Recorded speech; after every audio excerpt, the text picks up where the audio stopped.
Hello, people.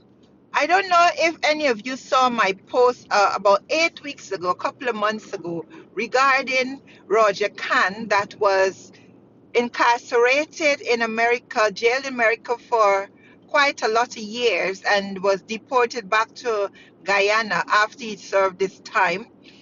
And I said that it's ironic, or it seems that the PPP government seemed to attract criminals in their administration, because he was sworn in as Justice of Oaths, or as Minister of Oaths and Justice of the Peace.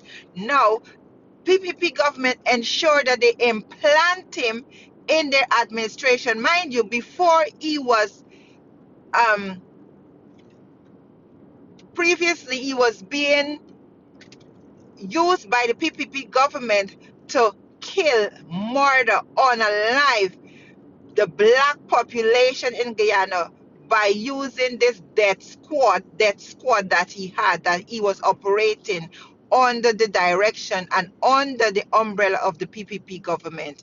Now, it has surfaced that it seems to be that, ironically, a couple of months after Roger Khan has been given this position of oaths and justice of peace, which seems to, not which seems to, which is a position of trust, which should not, nobody with a criminal background of such magnitude should ever be given such position. But the government has given him that position because they had an agenda. The agenda was, once he's in there, they're going to use him again. So once they were going to use him again, they had to give him a position. They had to give him some sort of power or some sort of role, that to prove that he is a man of character and a man that can be trusted.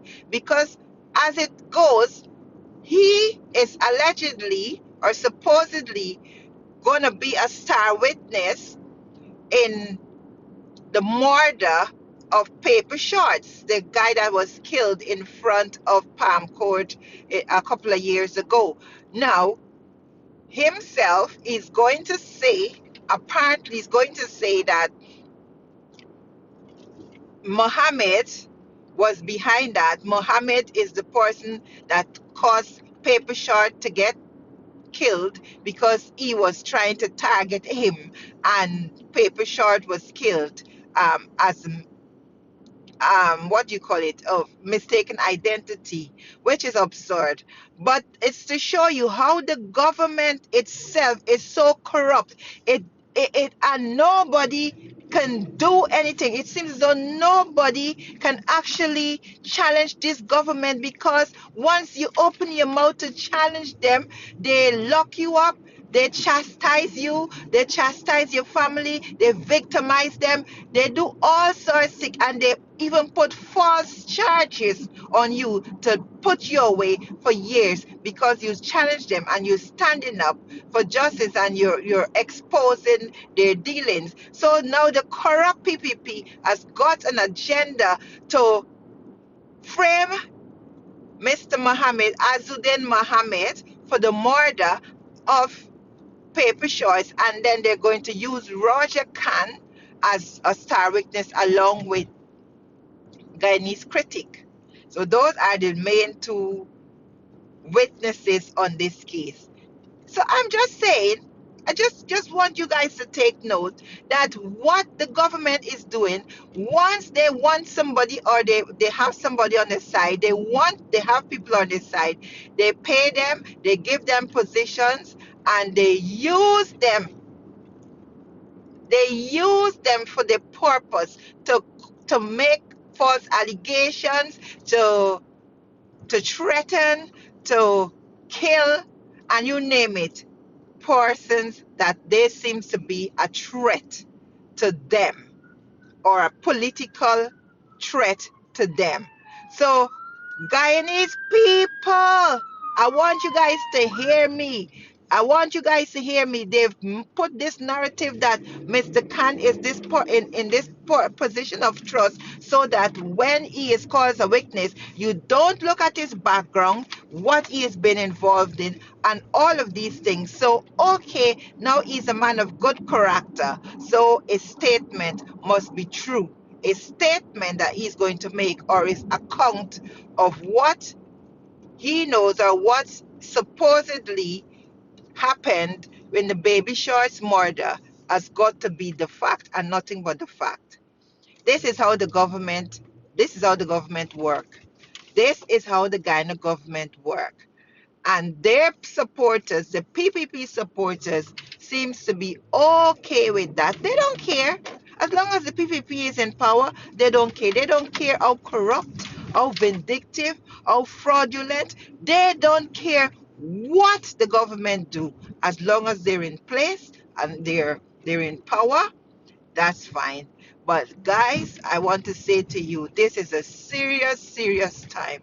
We're in serious, serious times. And if we want to sit back and allow this to continue, we or you, the Afro Guyanese, or the people that the PPP government seem to see as nobodies or lesser than themselves, if you sit down and allow this to continue, don't go and vote on the 4th of September. Sit down and let somebody else do it for you. I don't care who goes into position there. I don't care who you vote for.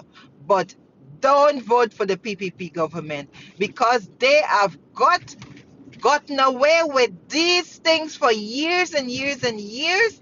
And if you put them back there, they will have license to continue or to go even farther with their acts. And persons will be at risk even worse than they are now. So, guys, on the 1st of September 2025, go and vote the PPP government out, and let's get change. Let's get change. Let's stand up for our Afro Guyanese and for our citizens that are being victimized, punished, um, you name it, what the government does. Let's go and stand up and let's get this government out, and let's get order, law, and peace back in our nation.